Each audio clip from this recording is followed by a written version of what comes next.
प्रार्थना। ओम सहनाववतु सहनौ भुनक्तु सह वीर्यं करवावहै तेजस्विनावधीतमस्तु मा विद्विषावहै। ओम शांति शांति शांति।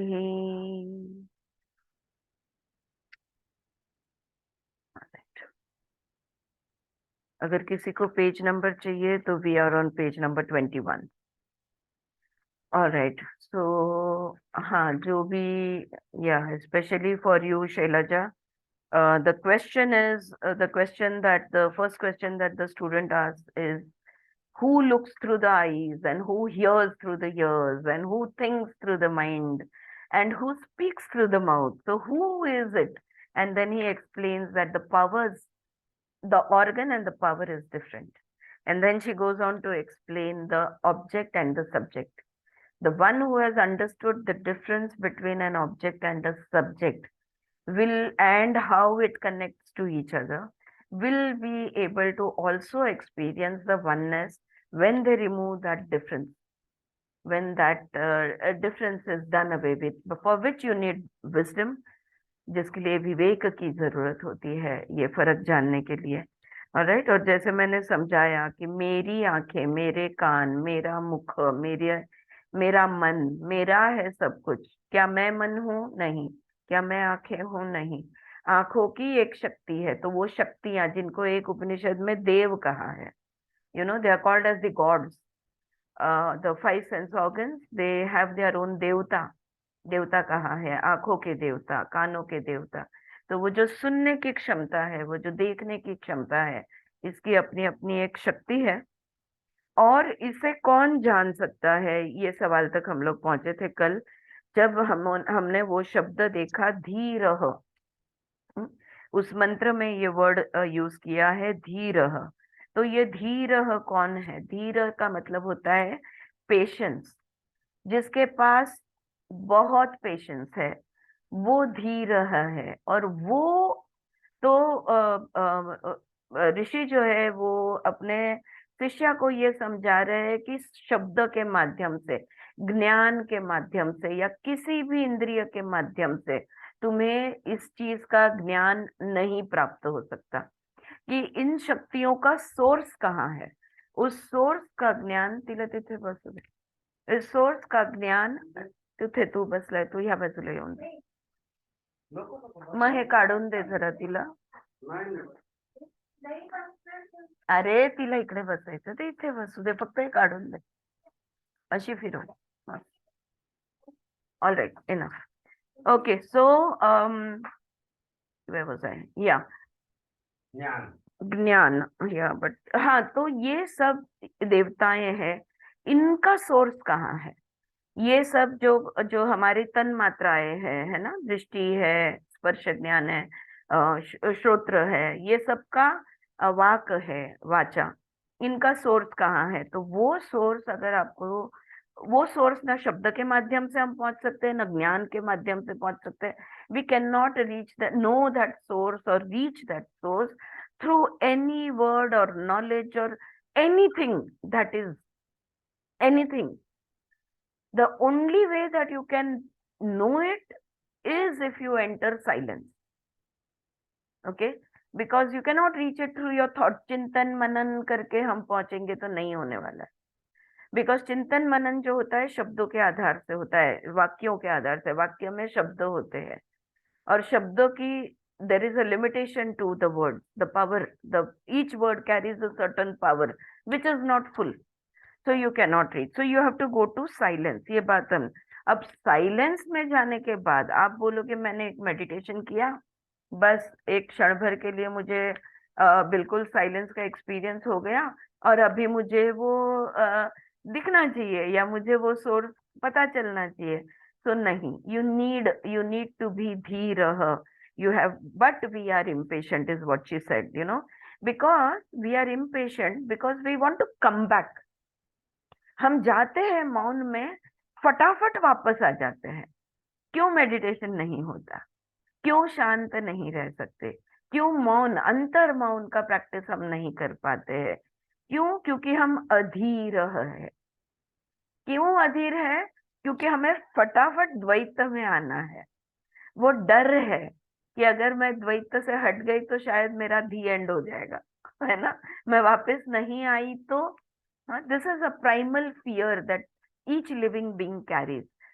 So there is this Adir, because you want to come back to the duality. हाँ? So उसके बाद उन्होंने कल हमने जो थोड़ा सा पढ़ा, he says, Dhira, one who has seen, or the people who have seen the truth, that the divided, the separated dualistic life is related only to the sense organs and the body. But the essence inside is not divided or separated from the wholeness. It is in the wholeness, though it is an expression of the wholeness. और ये समझाने के लिए उन्होंने उदाहरण दिया था, you look at a tree. Is not the tree a part of the earth? है ना, पृथ्वी का भाग है वो वृक्ष। It contains earth in it, उसमें पृथ्वी तत्व है, इसलिए तो उसको जड़त्व है, उसको सॉलिडिटी है।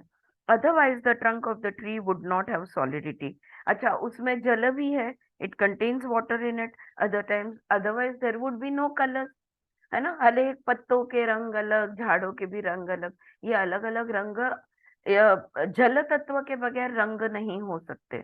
It contains sunshine in it, उसको सूर्य प्रकाश भी उसमें है। It contains fire, water, air and earth, and yet it is a tree. सारे पंचमहाभूत उसमें है, पर है क्या? वो है वृक्ष ही। It is an expression of the wholeness of life. तो जो जिंदगी है, जो लाइफ है, वो अपना पूर्णत्व अलग अलग अलग रूप में दिखाती रहती है। It is a condensed wholeness. हम भी कंडेंस्ड होलनेस है। हम आधे अधूरे नहीं हैं, हम टूटे लूले लंगड़े नहीं हैं। हम में ये कम है, वो कम है, बुद्धि कम है, मन कम है, नहीं है। We are complete. तुम कितना भी आईक्यू का रिपोर्ट कार्ड लेके आओ, रिजल्ट लेके आओ, टेस्ट करा के ईक्यू लेके आओ, कुछ भी लेके आओ, but you are complete. How? Why? How can we say that? Because there is that अंश in you, that life in you, because of which you are alive. वो जो ब्रह्म हमारे अंदर है, जिसके वजह से हम जीवित है, जिंदा है, जीवन है हमारे अंदर। इस जीवन को अगर हम, ये निकल जाए तो, ब्रह्म आत्मा जिसको हम कहते हैं, ये अगर हमारे शरीर से निकल जाएगा तो क्या होगा? दी एंड। हाँ, राम नाम सत्य है। वो है हमारे अंदर।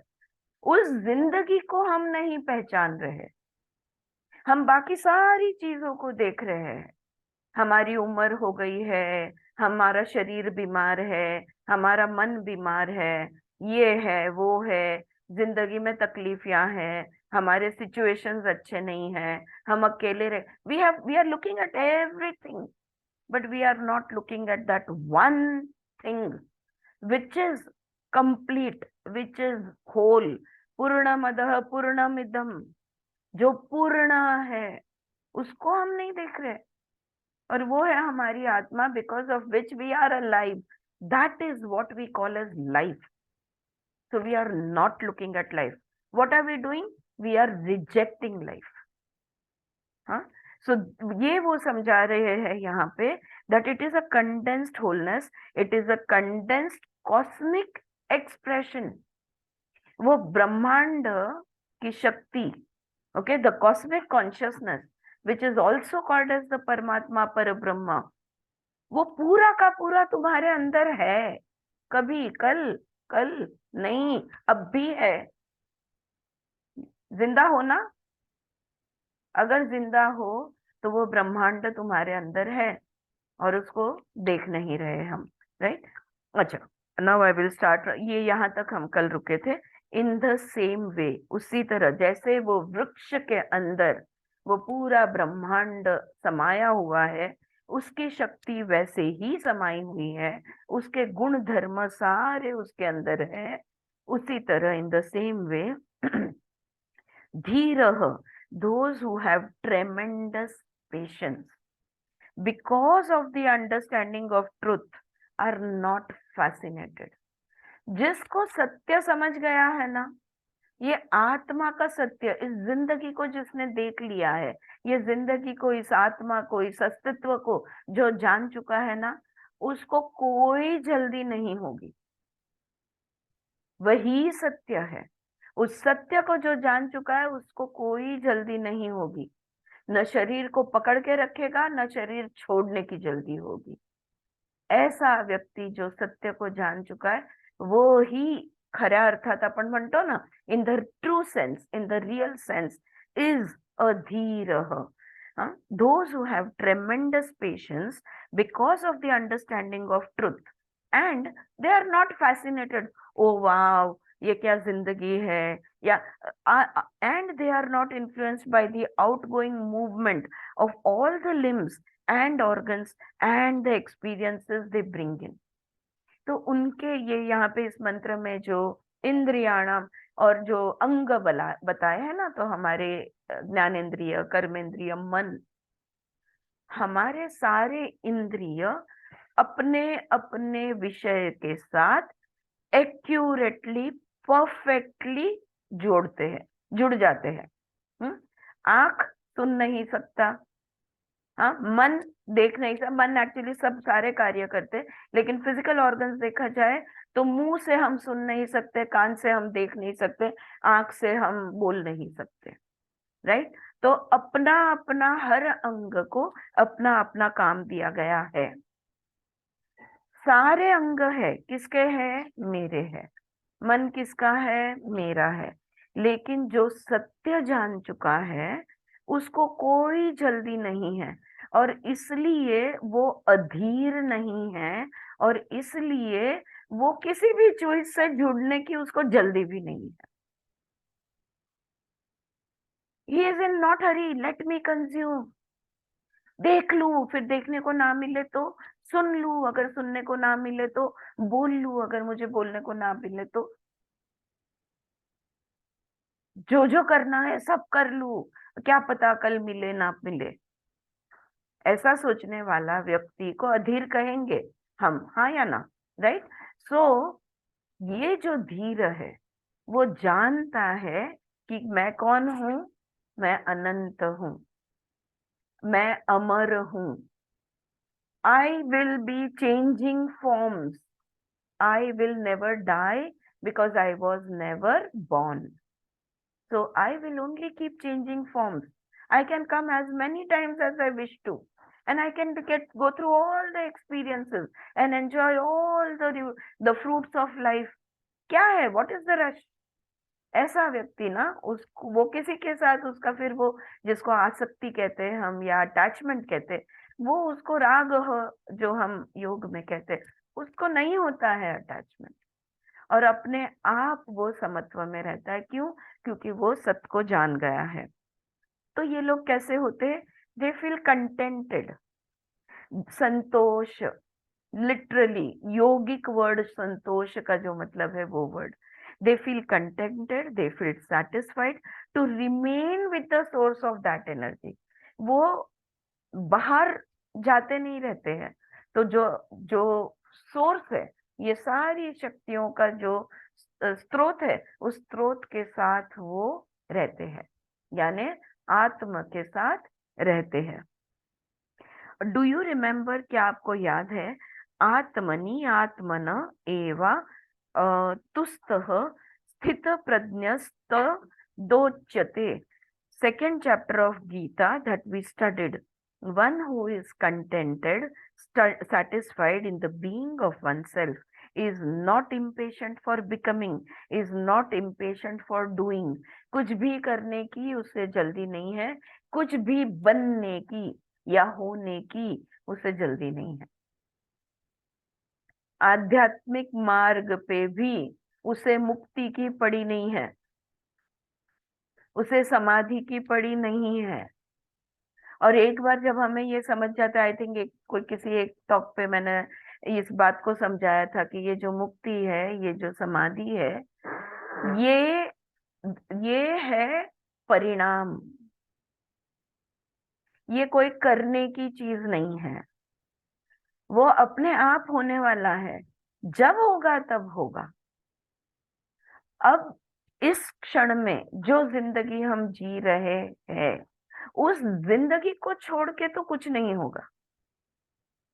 सो you live your life right now the way you are living. जो अमृता के शेयरिंग में उसने बताया था, यू रिमेम्बर दैट वो पास्ट और फ्यूचर के झंझट में अभी जो हूं वो भूल गई थी, राइट?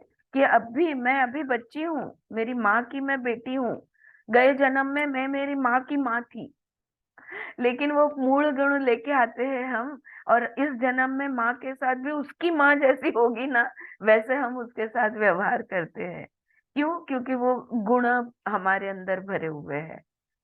तो माँ की गलतियां निकालेंगे, माँ को सुधरने को कहेंगे, माँ को बदलने को कहेंगे, ये सब होते रहता है। लेकिन बेटी हो बनना, बेटी बन के रहना, जो इस जन्म का रोल है, वो रोल निभाना ही छूट जाता है, वो रह गया। फिर जन्म लेना पड़ेगा, बेटी बनने का सीखना पड़ेगा, how to be a daughter, just to be a daughter, so that you learn how to be a daughter. You will be born one more life all over again. क्यों और एक जिंदगी? अभी सीख लो, अभी समझ लो। या तो गीता में ये कहा है कि जो भी संतोष रखता है, satisfied in the being of oneself, is not impatient for becoming, is not impatient for doing. He does things without craving for doing them. अरे करना ही है, अरे नहीं नहीं होना ही चाहिए, ऐसे कैसे नहीं होता, मिलना ही है। नो नो, जब होगा तब होगा। हाँ, कूल है वो। ही गोज, तो उसको अगर और अगर नहीं हुआ तो उसे कोई फर्क नहीं पड़ता, वो दुखी नहीं होता, वो कोसता नहीं, वो सफर नहीं करता। He goes through the process of becoming, which is inevitable for social life, but that is not the aspiration of life. तो सामाजिक प्राणी है हम, कुटुंब में हम रहते हैं, जो भी करना है सब करना है, सारे रोल जो भी हमको निभाने हैं सब निभाना है। हाँ, लेकिन रहते कहाँ है वो अंदर से? जिंदगी के साथ। So whatever social etiquettes, you will go through them.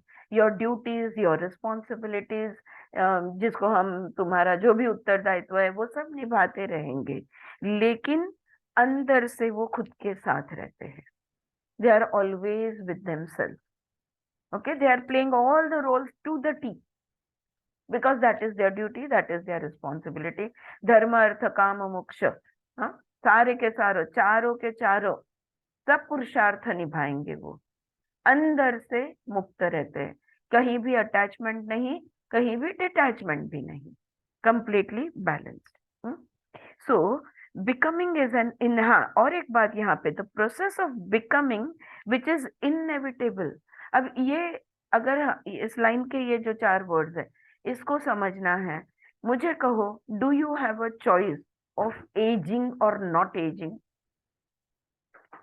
अगर इस साल आपका, लाइक मेरा 59th बर्थडे हुआ, मैं कितना भी चाहूं तो भी अगले साल कंपलसरी 60th बर्थडे ही होगा, चाहे मैं चाहूं कि मेरा 16वां साल लगे।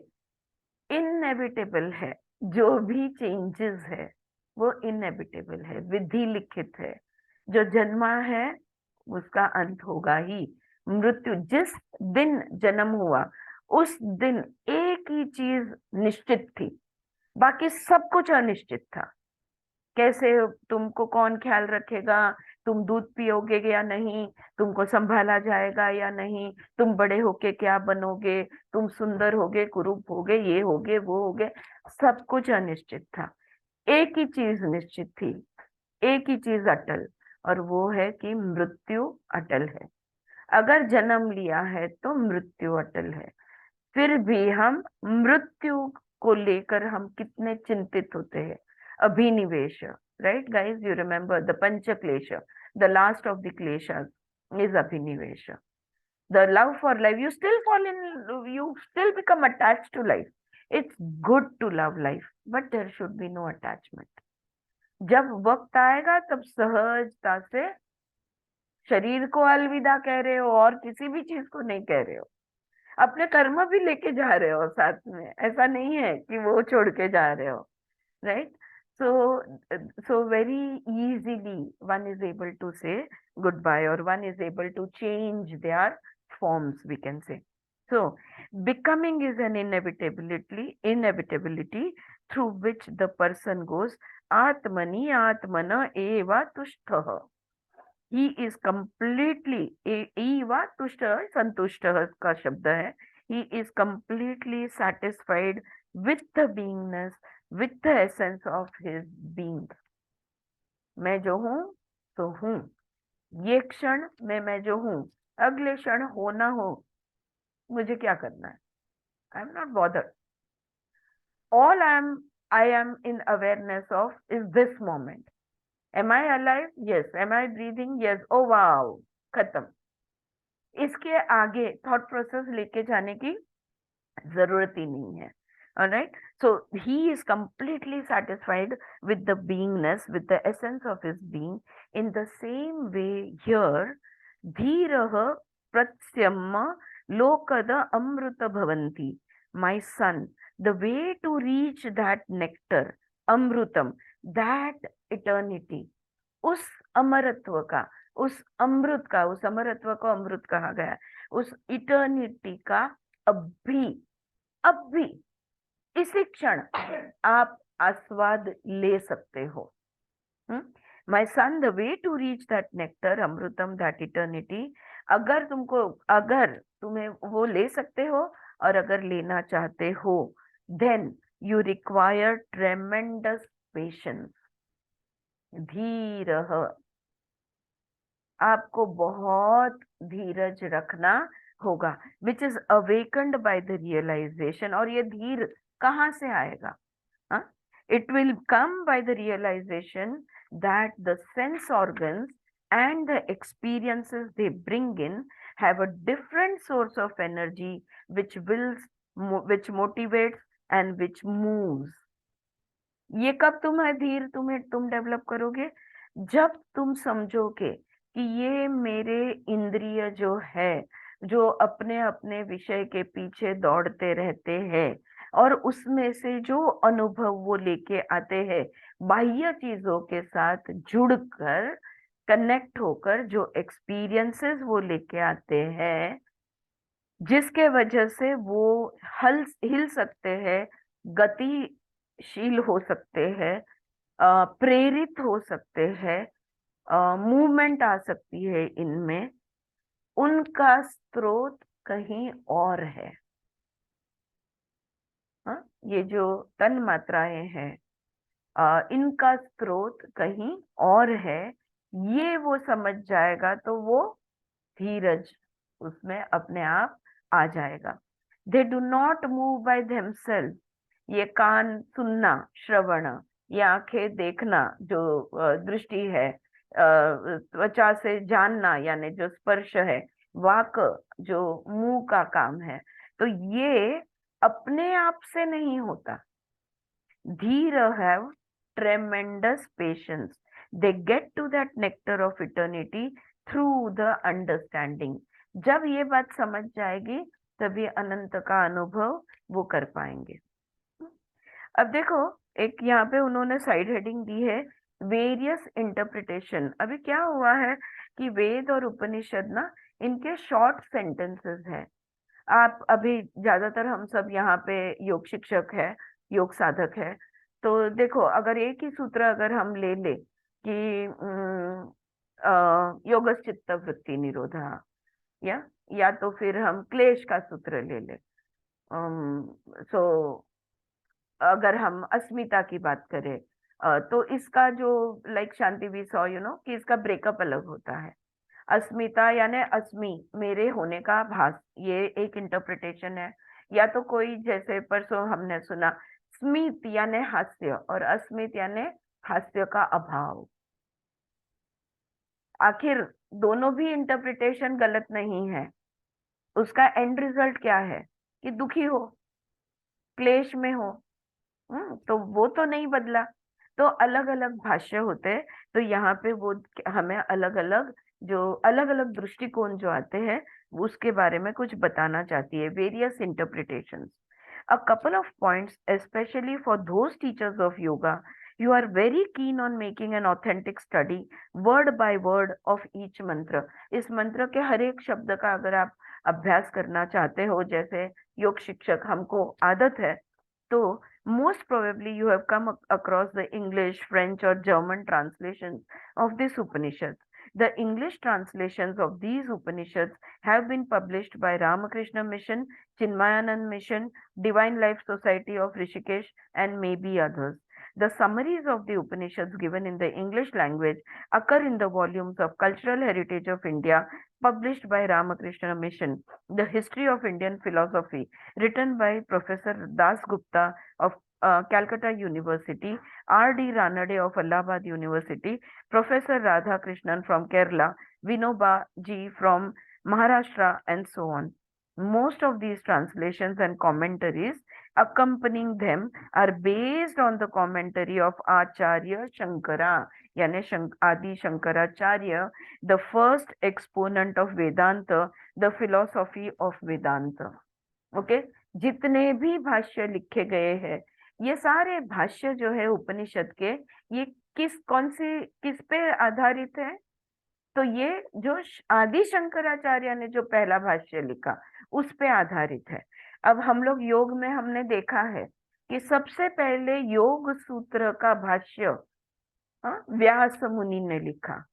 तो हम सब व्यास का, हमारा जो भाष्य है, जो भी बाद में आने वाले जितने लोगों ने भाष्य लिखा है, उनका भाष्य व्यास भाष्य पे आधारित है।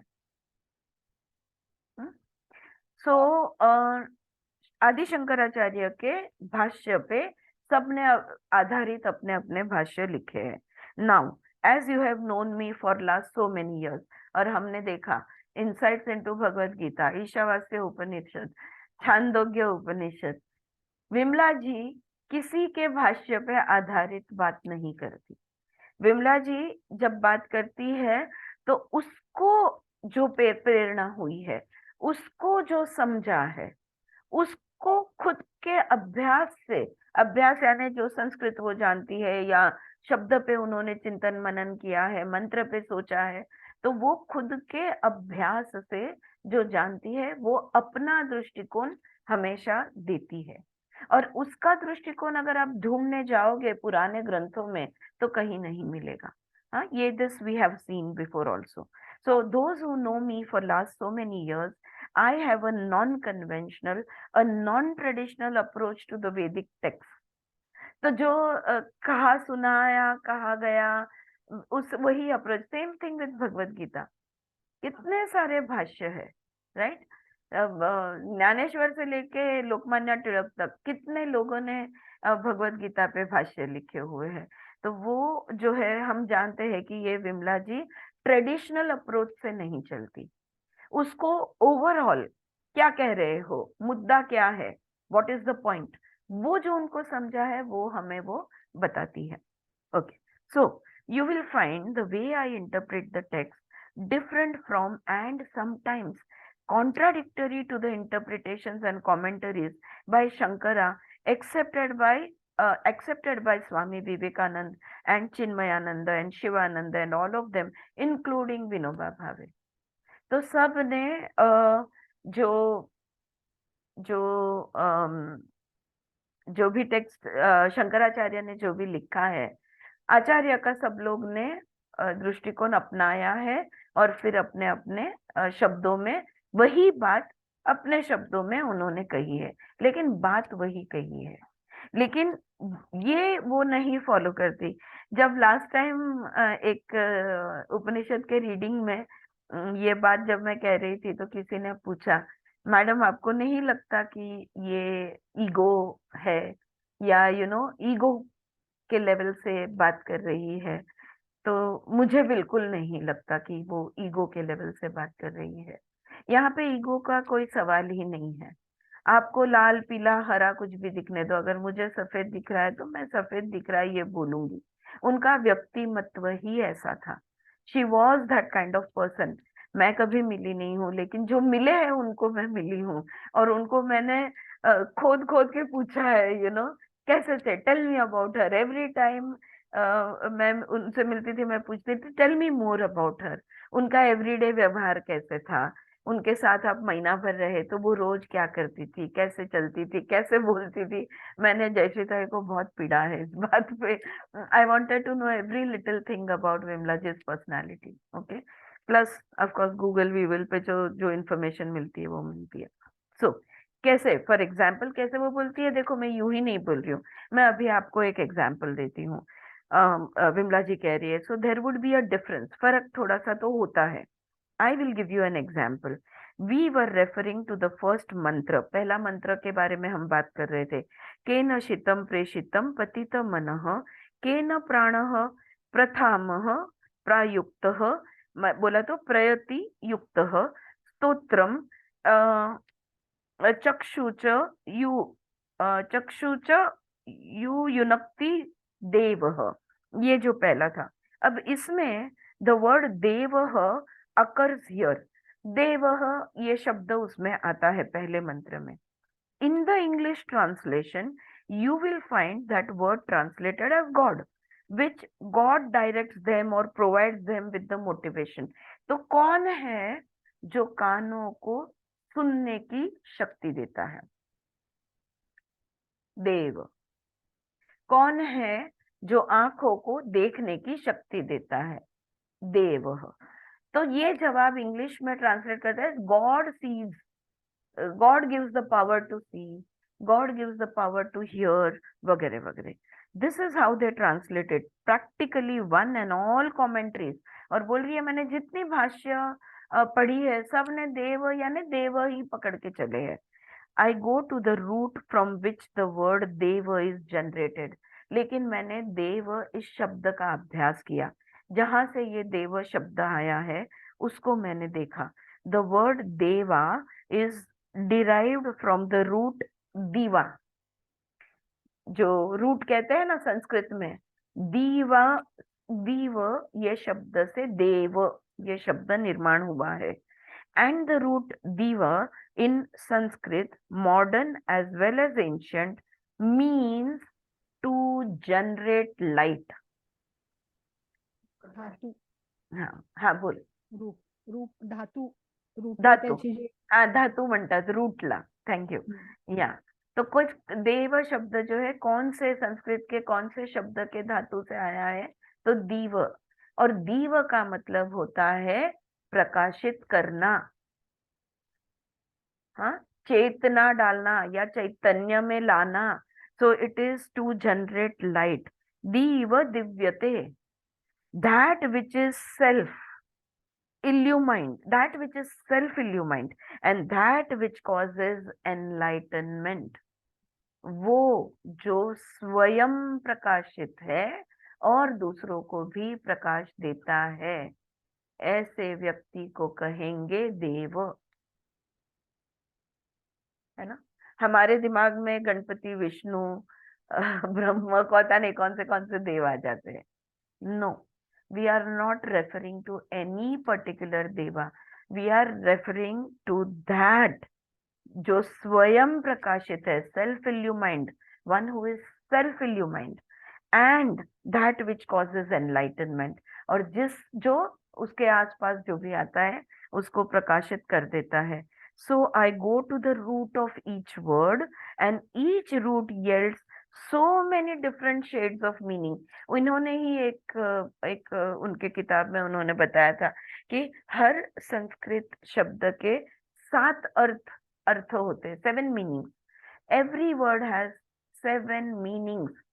Can you believe that? That's so huge that every word has 7 meanings। So one has to get the feel of the whole mantra।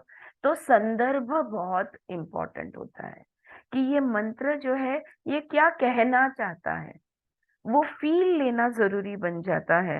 So one has to get the feel of the whole mantra and find out which shade to accept of that mantra. वो 7 अर्थ में का कौन सा अर्थ यहाँ पे लग सकता है, इसके बारे में चिंतन मनन करना पड़ता है. That is what I have been doing, जो मैंने किया. So here, so यहाँ पे in the first mantra that we referred to this morning, I have used not the word God. तो मैंने देव ये शब्द नहीं यूज किया, बट द फोर्स, मैंने फोर्स से वो शक्ति, देव शब्द नहीं यूज किया, शक्ति ये शब्द यूज किया. और ये कोई तो भी एक उपनिषद में मैंने पढ़ा था, इसलिए मैं फर्स्ट डे से आपको बोल रही हूँ कि कानों की शक्ति. हाँ, देवताओं का रेफरेंस आज मैंने आपको दिया क्योंकि ये मैंने इनका पहले किसी और उपनिषद में पढ़ा था कि शक्ति, the force, the driving force behind the movement of the mind, behind the speech, the eyes, the years, the प्राणास, etcetera, the enlightening force, the driving force, वो प्रेरणा शक्ति जो आंखों को देखने की ताकत देती है, कानों को सुनने की ताकत देती है, श्वासों को अंदर बाहर होने की ताकत देती है, मन को सोचने की ताकत देती है, वो शक्ति. तो देव का मतलब होता है वो शक्ति. और शक्ति कैसी होती है? शक्ति किसको कहते हैं? उसके जैसा दूसरा कोई नहीं. अब पूरे ब्रह्मांड में कानों के शक्ति जैसी दूसरी कोई शक्ति आपको नहीं मिलेगी. They are individual. इसको तत्व भी कहते हैं. पृथ्वी एक तत्व है, जल एक तत्व है, अग्नि एक तत्व है. अग्नि जैसा पूरे ब्रह्मांड में कोई नहीं. तत्व का रियल मीनिंग ये होता है बेस एलिमेंट. वो स्वयंभू होता है, स्वयं निर्मित होता है और स्वयं प्रकाशित भी होता है. ऑलराइट. तो यहाँ पे देव जो है वो है जो स्वयं प्रकाशित है और इसलिए वो उस शक्ति को प्रकाश देता है और फिर वो शक्ति के माध्यम से हम देख सकते हैं, सुन सकते हैं, श्वास ले सकते हैं, वगैरह वगैरह वगैरह. This is just one example I am giving. In the second mantra that we were referring to this morning, there comes the word अतिमुच्च धीरः. और दूसरा मंत्र जो हमने पढ़ा उसमें ये शब्द आया है अतिमुच्च धीरः. अतिमुच्च धीरः प्रेत्स्यम लोकदमृत भवन्ति. अतिमुच्च, that is the word which has been interpreted by Shankara and the other commentators to mean renounce. अतिमुच्च का अर्थ शंकराचार्य और बाकी जो भाष्यकार है इन्होंने क्या अर्थ दिया है? संन्यास, छोड़ देना. रिनाउंस करना यानी संन्यास लेना या छोड़ देना, ये उन्होंने अर्थ लगाया है. धे से उनका कहना है द धीरः, the serious minded person of understanding renounces the activities of the sense organs. उन्होंने क्या कहा है कि ये जो धीर है, धीर कौन कैसा है? यहाँ पे उन्होंने क्या बोला विमला जी ने हमको कि वो जो धीरज रखता है वो. बराबर. शंकराचार्य ने क्या बोला? धीर कौन है? जो सीरियस माइंडेड है, एक चित्त, एकाग्र है, वो जो धीर गंभीर जिसको बोलते हैं ना, वो मतलब शंकराचार्य ने धीर इस शब्द को लगाया है. ऐसा व्यक्ति ये जो इंद्रिय है, इनके जो काम है, इनके जो कार्य है, उससे संन्यास ले देता है. यानी वो देखना बंद कर देता है, सोचना बंद कर देता है, सुनना बंद कर देता है, सब कुछ करना बंद देता है. क्यों बंद कर देता है? क्यों? क्योंकि वो एकाग्र हो चुका है. ऐसा अर्थ शंकराचार्य ने लगाया है. Because Shankara was a person advocating renunciation as a way of life, Shankara was an advocate of sannyasa, renunciation. So, ati muccha, that term has been translated and interpreted as renunciation. कितने भी आप बड़े होंगे, ज्ञानी होंगे, गुरु होंगे, योगी होंगे, ऋषि होंगे, दृष्टिकोण तो आप अपने तरफ का ही लोगे। तो शंकराचार्य खुद एक सन्यासी थे, तो सन्यास उनका ध्येय था, सन्यास उनका हेतु था, सन्यास उनका जीवन था, सब कुछ उनके लिए सन्यास ही था। और इसलिए उन्होंने इस शब्द का अर्थ भी सन्यास लिया। यानी ऐसा जो धीर व्यक्ति है, ऐसा जो सीरियस माइंडेड एकाग्र अभ्यासु है, वो अपने इंद्रियों का त्याग कर देगा। खुद त्यागी थे तो उन्होंने भी उसका मतलब त्याग लगाया है। फ्रेंड्स, अगेन, न हम किसी की टीका कर रहे हैं, न किसी का गलत सही देख रहे हैं। हम तो बहुत लकी है क्योंकि हमको शंकराचार्य भी समझने को मिल रहे हैं और विमला जी भी मिल रहे हैं। हाँ, तो आपको जो पटे वो आप ले लो, इट डजेंट मैटर। हाँ, अभी हम एक जन का दृष्टिकोण देख रहे हैं और विमला जी की किताब है तो हम उनका भाष्य पढ़ रहे हैं। ठीक है। सो he interpreted it as renunciation. The person of understanding renounces the world and renounces all the activities, and somehow I cannot accept that meaning there.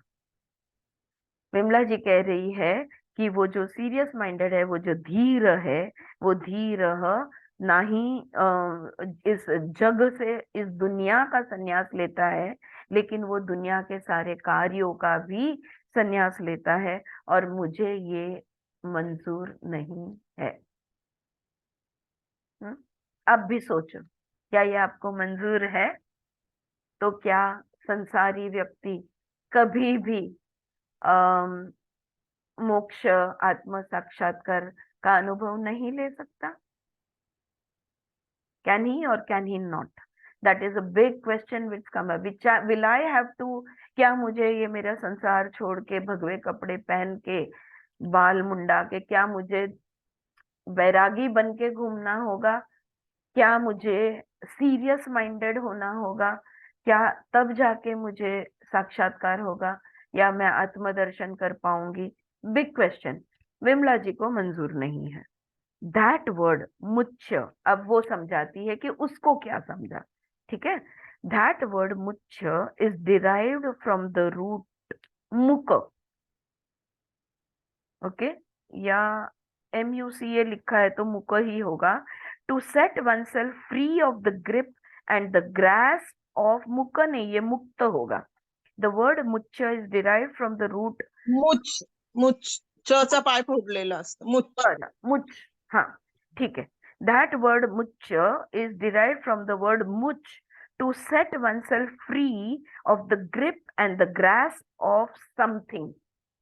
मुच का मतलब बनता है कि अपने आप को किसी ग्रिप में से या किसी पकड़ में से छुड़वाना। मुच, मुच्यते, to release oneself of the grip of, the possession of, और द grasp ऑफ, जिसमें हम जकड़े हुए हैं, जिसमें हम अटके हुए हैं, उससे हमने छूटना, हमारा छूटना, यानी मुच्यते।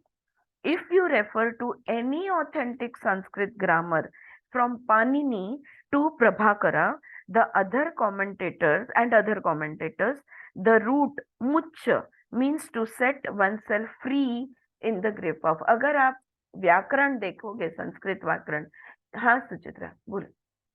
अथर्वशीर्षमध्ये आहे ना, महादोषात प्रमुच्यते, पापात प्रमुच्यते. मुच्यते, त्या दोषातून त्या मुच्यते हा शब्द. दोषातनं हा, मुक्ती मिळू दे मुक्ती. मला। हा, हा. Correct correct correct, yes. So अगर तुम कोई भी संस्कृत पाणिनि से लेके प्रभाकर तक कोई भी संस्कृत का व्याकरण निकाल के देखोगे, तो मुझ का मतलब बनता है अपने आप को पकड़ में से छुड़वाना, जिसमें हम जकड़े हुए हैं, पकड़े हुए हैं, वहां से छूटना।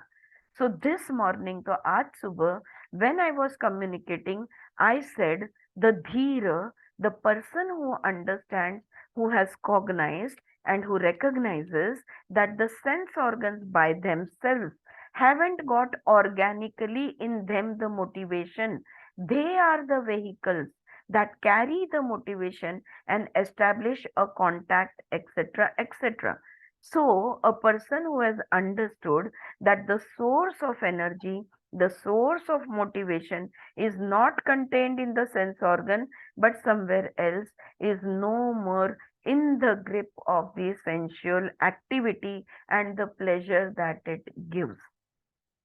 तो धीर, आज सुबह उसने समझाया था उस दिन साधकों को, धीर वो व्यक्ति है जो जान चुका है कि ये जो मेरे इंद्रिय है इनमें कोई ताकत नहीं है, ये खुद ब खुद नहीं फंक्शन कर सकते, इनके पीछे कोई प्रेरणा स्रोत अलग है.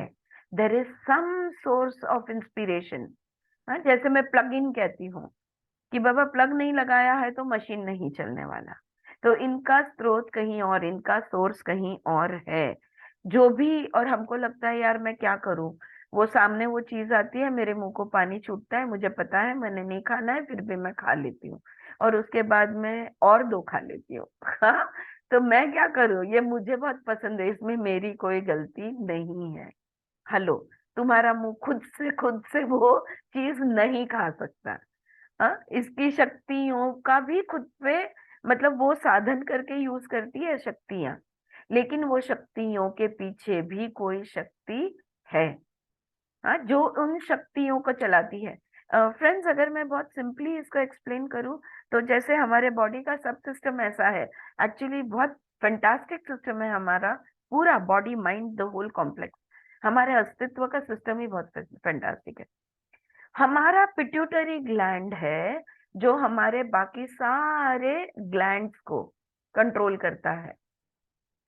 पिट्यूटरी ग्लैंड जो हमारे ब्रेन में है इसको कहते हैं मास्टर ग्लैंड. तो हमारे गले के जगह पे जो थायराइड ग्लैंड है, फिर बाकी जो पैनक्रियाज है या एड्रिनल ग्लैंड्स है या हमारे सेक्स ऑर्गन्स के सेक्स ग्लैंड्स है, ये सारे ग्लैंड अपना अपना काम तब कर सकते हैं जब पिट्यूटरी इनको ओके बोलता है. अगर पिट्यूटरी ने ओके नहीं दिया तो ये अपना अपना काम नहीं कर पाएंगे. ऑलराइट, सो वैसा ही है, शक्तियों के पीछे कोई शक्ति है. So a person who has understood that the imprisonment of the sensual pleasure, we are prisoners of our sense organs because we yearn for the sensual pleasure. हम कैदी है, हम कैद है अपने ही इंद्रियों के, क्योंकि वो इंद्रिय हमें क्षणिक सुख जिसको बोलते हैं ना, प्लेजर एंड जॉय, इसमें बहुत फर्क है. जो क्षणिक सुख है ना, हम उसके पीछे जाते रहते हैं. बस कुछ खा लिया, थोड़ी देर के लिए मजा आ गया, कुछ देख लिया, वाह थोड़ी देर के लिए मजा आ गया. तो ये जो क्षणिक सुख, ये जो सेंसुअल प्लेजर है, इसके, ये सेंस ऑर्गन्स के हम कैदी हैं. ये हमें दौड़ाते हैं, हम इनके आहारी आपण त्यांच्या आहारी आहोत. That's what it means. The senses reaching out, bringing in sensation, that getting converted into an impulse and interpretation and then reaction, it gives a kind of pleasure. कैसे होता है? देखो, हमारी इंद्रिय जो है ना, वो विषय, मतलब मेरी आंखों को अगर कोई साड़ी दिख जाती है या कोई फल दिख जाता है, हम लेते हैं, तो तुरंत मुझे वो चाहिए, तो वो मुझे संवेदना आती है कि भाई ये तो, अरे मुझे ये चाहिए. उसके बाद में ये मेरे ब्रेन में जाती है ये संवेदना कि हाँ, फिर याद आता है कि नहीं नहीं, लास्ट टाइम खाया था तब भी बहुत मजा आया था, या लास्ट टाइम ये कलर मैंने लिया था तो मुझे बहुत कॉम्प्लीमेंट्स मिले थे. तो वो मेमोरी ऐड होती है उसमें, और उसके बाद में मतलब इंटरप्रिटेशन, उसको अर्थ लगता है, और उसके बाद रिएक्शन, मुझे चाहिए, अब भी चाहिए. ये रिएक्शन, ये कैसा होता है? सुखद होता है. ये कुछ क्षणों के लिए, बाद में वो मिले ना मिले वो दुख आज बाद में आना है तो आएगा, नहीं तो मिल गया तो नहीं भी आएगा, लेकिन वो सुख तभी हमें प्राप्त हो जाता है। Sensation gives pleasure.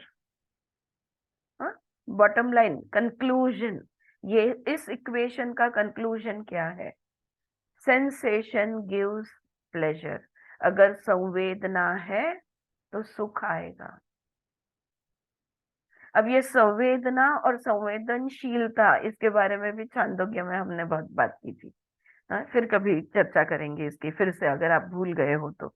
Sensation gives pleasure, संवेदना से सुख मिलता है। So I thought that a person of understanding is released from the craving for sensual pleasure, which is the movement of the sense organs yields to him.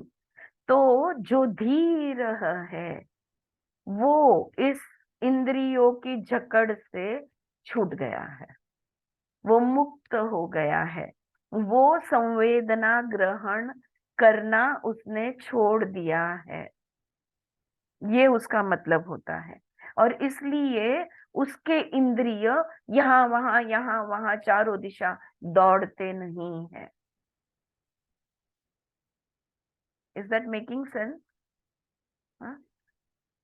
जैसे वो सर्वप्रियानंद की ने एक लेसन देते हुए उन्होंने उनका जो बोलते हैं, हम जब यंग थे सब लोग और हम लोग आश्रम में रहते थे और खाना खा के हम लोग हॉल में से हम 4-5 लड़के मतलब जो स्वामी है हम लोग निकले थे और हम लोग निकल के रूम की तरफ जा रहे थे।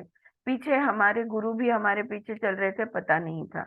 और चलते चलते रजनीगंधा का बहुत अच्छा सुगंध आ गया और हम में से एक बोल उठा, यह क्या सुगंध है।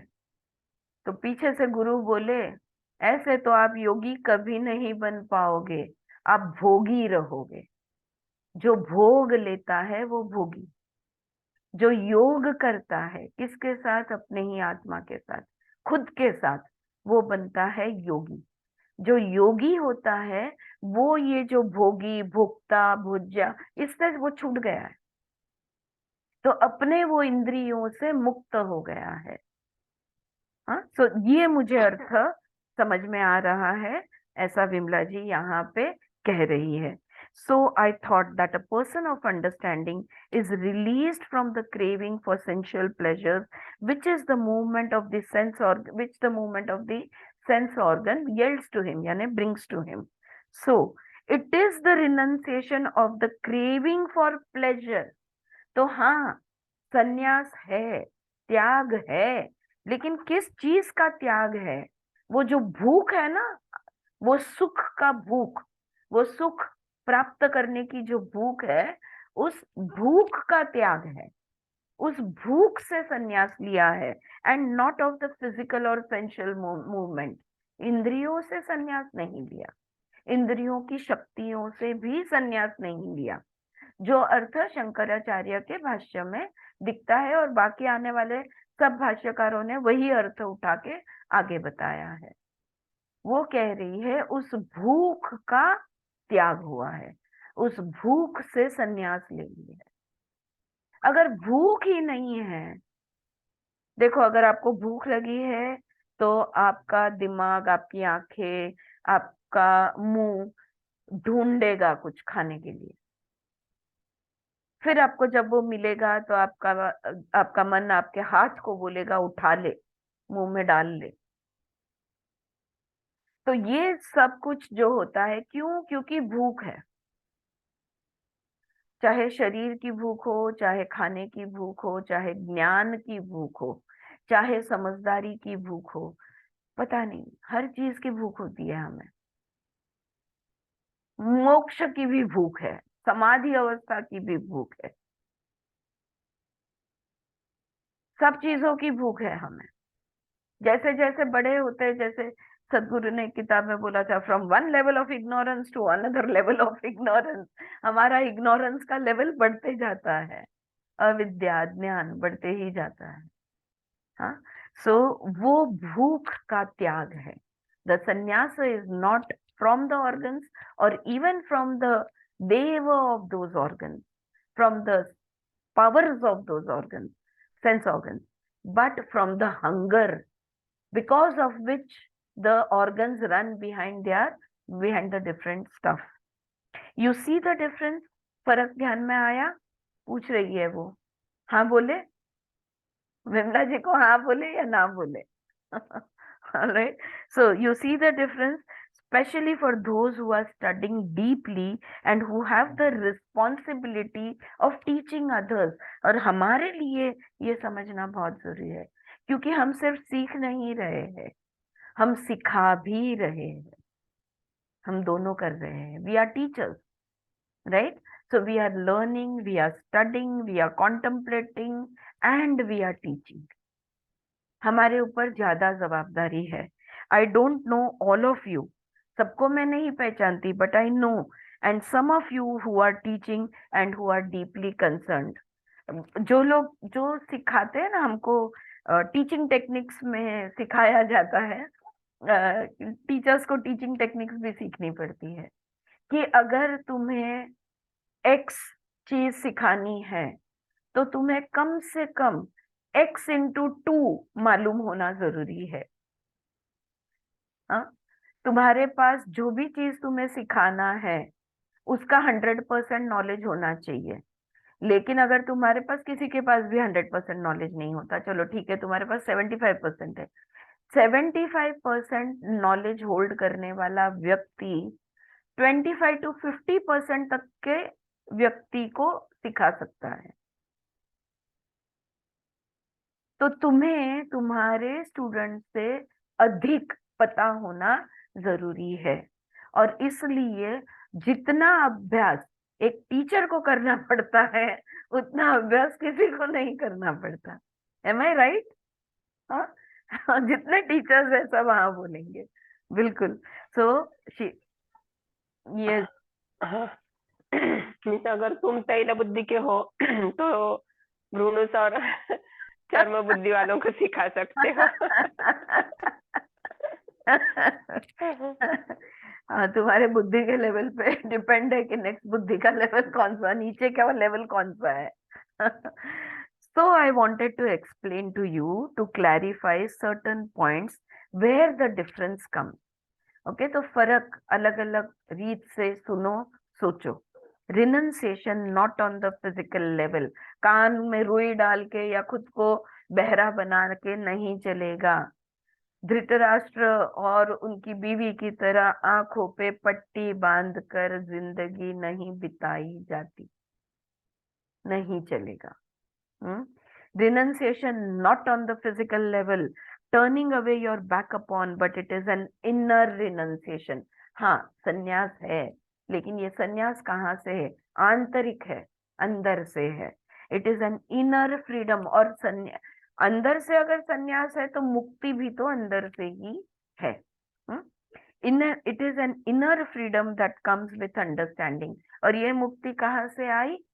समझा, ज्ञान लिया, समझा और उसको अनुभव में डाला, इम्प्लीमेंट किया, तब जाके वो मुक्ति आती है. It is an inner freedom that comes with understanding. So अतिमुच्च, अतिमुच्च का अर्थ है that term has been interpreted and translated in one way in perhaps all the translations that you might come across, and you will say, why did Vimla ji say that?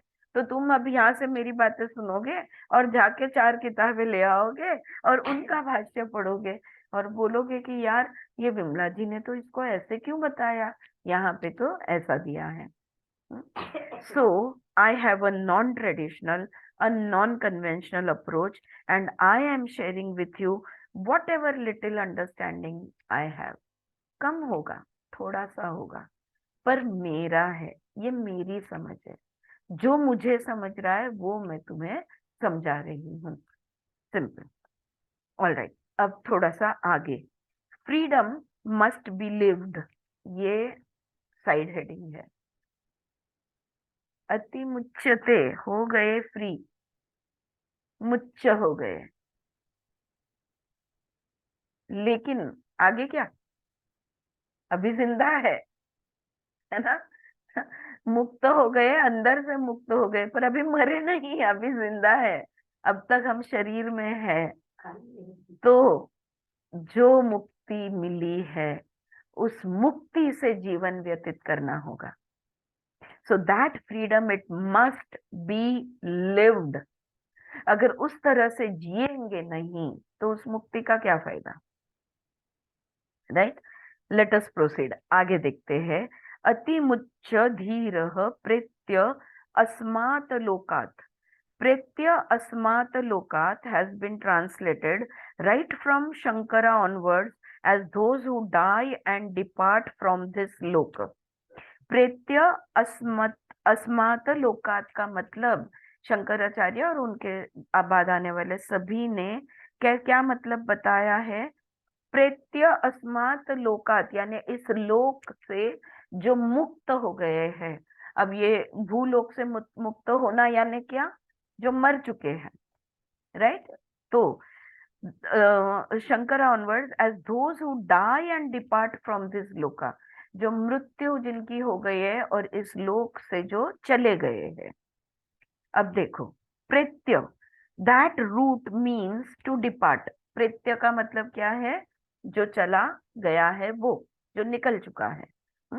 So they have interpreted it, they have translated that the dhirah, that man of understanding, renouncing the sensual activities and the sensual world becomes emancipated after death. तो उन्होंने क्या मतलब बताया है? वो व्यक्ति, वो धीरह जब समझ जाता है तो संन्यास ले लेता है सारे इंद्रिय और इंद्रियों के इस इंद्रिय वाली दुनिया से, क्योंकि ये दुनिया जो है हमारी, ये सब इंद्रिय वाली है ना। Everything is seen and feel and looked at and everything, right? तो वो लोग मृत्यु के बाद मुक्त हो जाते हैं, ऐसा अर्थ लगाया गया है कि जिन्होंने इंद्रियों से संन्यास ले लिया है वो मृत्यु के बाद मुक्ति उनको मिल जाती है, ऐसा मतलब लगाया गया है। मग त्यांना जीवन मुक्त किंवा विदेह मुक्त असं म्हणू शकतो? हे आता ती सांगेल बहुतेक, की मुक्त म्हणजे मेल्यानंतर त्याला आता पुनर्जन्म नहीं, तो मुक्त झाला, मरने के बाद अब वो मुक्त है, उसको पुनर्जन्म लेने की जरूरत नहीं पड़ेगी, ये अर्थ लगाया गया है, लेकिन वैसा अर्थ नहीं है। हा, सो हा, मग जगतोय पण त्या पद्धतीने जगतोय तो जीवन मुक्त किंवा विदेही मुक्त, बरोबर आहे तुझं म्हणणं, राईट? पण तसा अर्थ इकडे नाही लागत आहे, तसा अर्थ शंकराचार्य आणि बाकी सगळ्यांनी नाही दिलेला आहे, हे ती सांगते। हा, सो प्रेत्य आस्मात् लोकात after departing from the world they are liberated अमृत भवंती। वो अमृत उनको प्राप्त होता है कि वो जीवन मृत्यु से के फेरे से मुक्त हो गए हैं। They become the nectar of eternity, तो वो जो अनंत का अमृत है वो उसका वो एक भाग बन जाते हैं। They are merged into eternity, वो ब्रह्मांड के साथ एक रूप हो जाते हैं। That is how they translate, ऐसे भाष्य दिया गया है। लेकिन मुझे ऐसे लगता है, I feel that liberation after death has no meaning.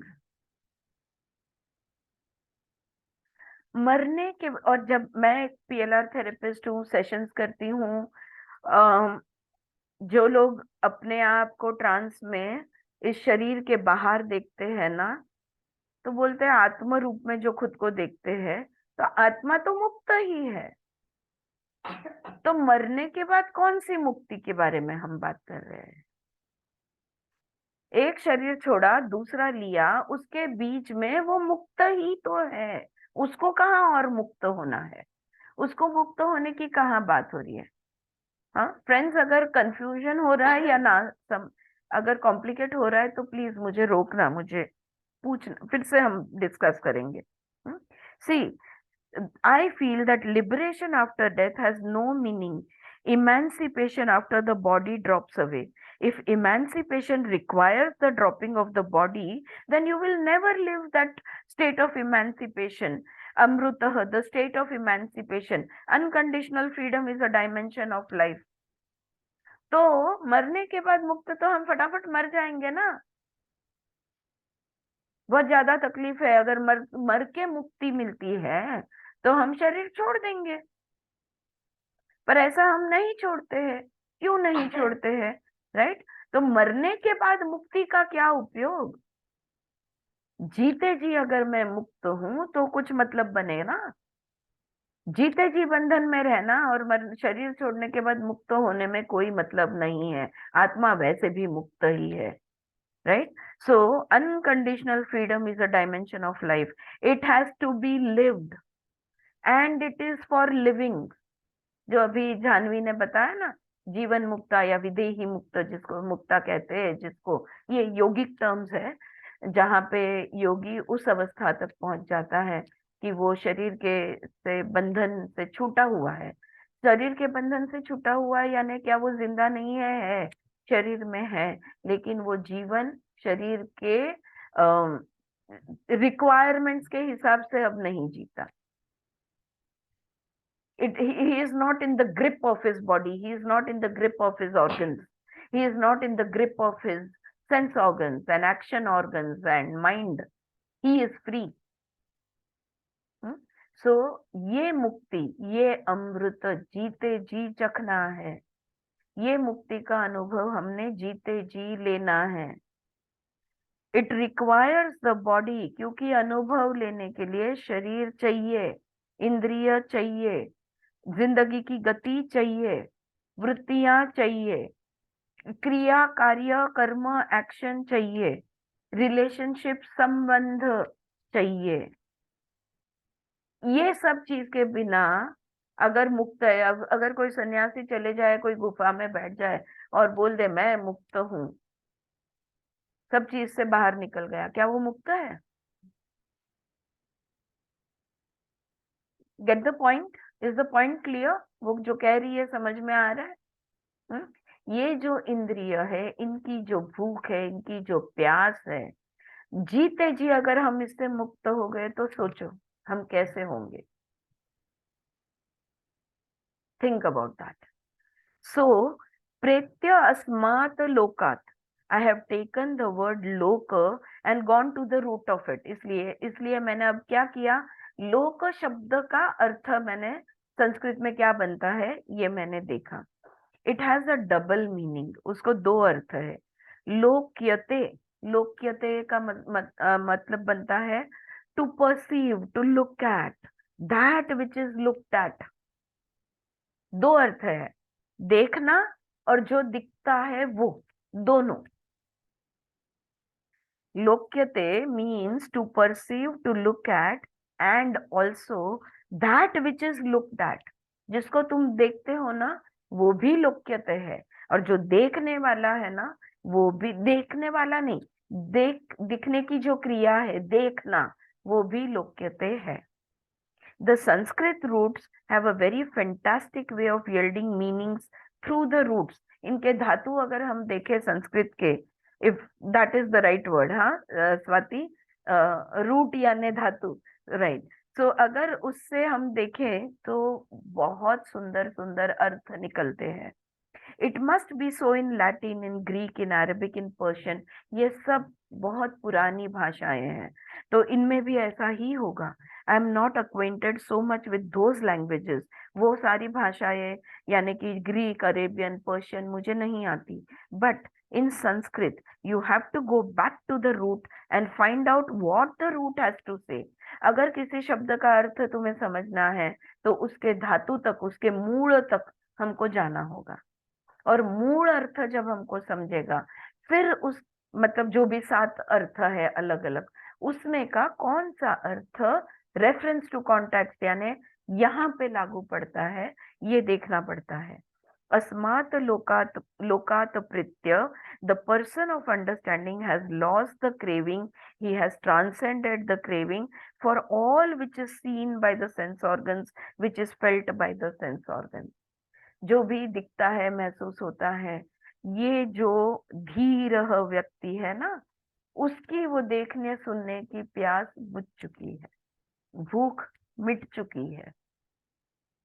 ऐसा व्यक्ति जो है वो मुक्त है, वो लोक से छूटा हुआ। यहाँ पे लोक का मतलब वो दे रही है which is felt by the sense organs, those sensual activities have lost their fascination. अब किसी चीज में कोई मजा नहीं बचा, मतलब अभी कोई कुछ नहीं लगता, कितना भी सुंदर हो, कितना भी कुरूप हो, कोई फर्क नहीं पड़ता, कि कुछ भी सुनाई दे या ना सुनाई दे, कोई फर्क पड़ता नहीं। He has transcended that attraction, that fascination of the Lucas. तो यहाँ पे लोका जो दिखता है, वो जो सुनाई देता है, वो जिसके बारे में मन में विचार आते हैं, वो जो सब्जेक्ट और ऑब्जेक्ट की हमने बात की थी, तो ये सारे ऑब्जेक्ट्स जो है ये लोक है। और उनसे ये धीर जो है, क्योंकि उसे वो ज्ञान प्राप्त हो गया है, वो अंडरस्टैंडिंग आ गई है, वो इनकी जकड़ से छूट गया है। उन चीजों से वो किस तरह जुड़ता था? अपने इंद्रियों के माध्यम से जुड़ता था। अब और इंद्रियों को भूख प्यास जो होती थी, उससे ही इंद्रिय और इंद्रियों की शक्ति से वो मुक्त हो गया है, इसलिए वो लोक मुक्त हो गया है। He is free from the outside world. किसी को आना है आए, किसी को जाना है जाए, किसी को ऐसे बोलना है बोले, किसी को वैसे सोचना है सोचे, किसी को ये करना है करे, किसी को वो, किसी को कुछ भी, जिसको जो करना है करे, मुझे क्या। ना मुझे, मैं गुड बोलूंगी ना बैड बोलूंगी, ना राइट बोलूंगी ना रॉन्ग बोलूंगी, ना मुझे अच्छा लगेगा ना मुझे बुरा लगेगा, मुझे कोई फर्क नहीं पड़ेगा। ऐसी अवस्था जब आ जाएगी तो वो मुक्ति की अवस्था है। और ये प्रयत्न पूर्वक नहीं है, सोच समझ के नहीं है, ये स्थिति है, स्टेट ऑफ बीइंग जिसको हम बोलते हैं। हमारी स्थिति वैसी हो गई है। कूल, कोई नहीं, no reaction. You are doing everything, you are doing your duty, you are doing your responsibility, but you are not in the in attachment of it, or you are not bonded by it. स्थित प्रज्ञ. स्थित प्रज्ञा, प्रज्ञा जेव्हा स्थित होते तेव्हा असं होतं. When the wisdom sets in, when the understanding comes in, we become stabilized, स्थित, stable, balanced. For example, when the eyes see an object, this is the चक्षु लोक. आंख जब किसी चीज को देखती है तो वो चक्षु लोक बनता है. The relationship between the eye and the object is a happening on the dimension of purpose, perception. आंखें जो है ये सब्जेक्ट बन गई अब, और वस्तु जो दिख रहा है उसको वो ऑब्जेक्ट बन गया. तो ये सब्जेक्ट और ऑब्जेक्ट, इनके बीच में एक नाता है, कुछ हो रहा है. तो वो जो है ना, वो दृष्टि मिल रही है. वो जो दृष्टि है, ये रिलेशनशिप है, इसको कहेंगे चक्षुलोक. So the perception through the eyes is called one लोक. तो आंखों का एक लोक बनता है, जो लोक सिर्फ आंखें देख सकती है, तो वो चक्षुलोक बन गया. देन यू हियर, वैसे ही हमारा श्रोत्र लोक. So it is a perception through audition through hearing. श्रवण से जुड़े हुए हैं. कौन सी क्रिया हो रही है? श्रवण की क्रिया हो रही है. कौन कैसे हो रही है? कान सुन रहा है. कान कब सुनेगा? जब कोई बोल रहा हो. तो मेरा कान बन गया सब्जेक्ट, बोलने वाला बन गया ऑब्जेक्ट. इनका जो प्रोसेस चालू हो जाता है, श्रवण करने की क्रिया जो है, ये बन जाएगा वो श्रवण लोक बोलो या श्रोत्र लोक बोलो. So then you hear, so it is a perception through audition through hearing. So that is the loka of audition, Shravana loka, and so on. The word loka is a charming word if you go to the roots. अच्छा, ये लोक जो शब्द है, अगर इसके धातु आप देखो ना, तो ये बहुत मजेदार है. So I take the mantra and then look at the roots. तो जब भी मैं कोई मंत्र का अभ्यास करने बैठती हूँ, तो पहले मैं वो मंत्र लेती हूँ, वो मंत्र का अर्थ समझती हूँ, बाद में हर शब्द को लेती हूँ, उसका मूल धातु देखती हूँ, फिर रेफरेंस लगाती हूँ, sit with them and let them open up the meaning. मैं उन शब्दों के साथ बैठती हूँ और वो शब्दों को मुझसे बात करने देती हूँ। क्या बोला मैंने अभी? शब्द मुझसे बात करते हैं, वो शब्द को लेना, उसके बारे में पढ़ना और फिर ध्यानस्थ हो जाना, ये विमला जी की आदत थी। एक मंत्र को लेना, उसके बारे में पढ़ लेना और फिर मेडिटेशन में बैठ जाना, नो माइंड स्टेट, ये उनकी आदत थी। हर शब्द के साथ वो ध्यान करती थी और ध्यानस्थ अवस्था के में उन्हें जो अर्थ बाद में लगता था, वो अर्थ वो सिखाती थी। This was her way of learning and teaching both. Okay, sit with them and let them open up the meaning. So these are a few examples I have given you. If you refer to the commentaries or the translations, if there is a difference, you will see that instead of getting confused, you will say that, well, this is Shankara's. This is the ancient traditional way, and this is the non-conventional new way of looking at it. And then you will refer to your own feel, your own understanding, and accept whichever you like. तो मैं जो बोल रही हूँ, जो समझ लो, शंकरा का पढ़ो, वो भी समझ लो, और दोनों समझने के बाद दोनों के साथ बैठो और तुम्हें क्या समझा वो समझो। We are not here to convince you of the correct, सही और गलत की बात नहीं है, correctness of what is being said. I am just sharing with you, जो मुझे महसूस हुआ, जो मुझे समझा, वो मैं तुम्हें बता रही हूँ। So being a non conformist and being a non traditional person from childhood, बचपन से मैं ऐसी ही हूँ। I studied this Upanishad 40 years ago, 40 साल पहले मैंने उपनिषद का अभ्यास किया था, 45 years ago to be exact. From then, first in the original, and then one has to study the commentaries for the sake of giving an examination at the university. एक तो पहले तुम्हें ओरिजिनल का अभ्यास करना पड़ता है और बाद में तुम्हें भाष्य भी पढ़ना पड़ता है। क्यों? क्योंकि तुमने वो विषय लिया है कॉलेज में और तुम्हें परीक्षा देनी है। So one came across so many different commentaries and translation, और इस वजह से इतने सारे अलग अलग ट्रांसलेशन, अलग अलग कमेंट्रीज मैंने पढ़ी। So I wanted to give certain examples of the differences and interpretation. मैं सिर्फ ये दिखाना चाहती हूँ कि कोई भी कही गई बात, उसके अलग अलग दृष्टिकोण होते हैं, अलग अलग इंटरप्रिटेशंस होते हैं। नाउ वन मोर थिंग, एक लास्ट बात। After having given these few examples of the differences in approach and in interpretation, I have to complete what we have started this morning, the last part of the third mantra. तो तीसरे मंत्र का आखिर का part मैं यहाँ पे complete करती हूँ। न तत्र चक्षुर गच्छति, न वाक गच्छति, न मनः। There are the eyes, where the eyes cannot reach. तो ये जो आंखें हैं और उसकी शक्तियां हैं, इंद्रिय है और उनकी शक्तियां हैं, इनका जो सोर्स है, वहां पे गुरुजी क्या उत्तर दे रहे हैं? आंखें वहां तक पहुंच नहीं सकती।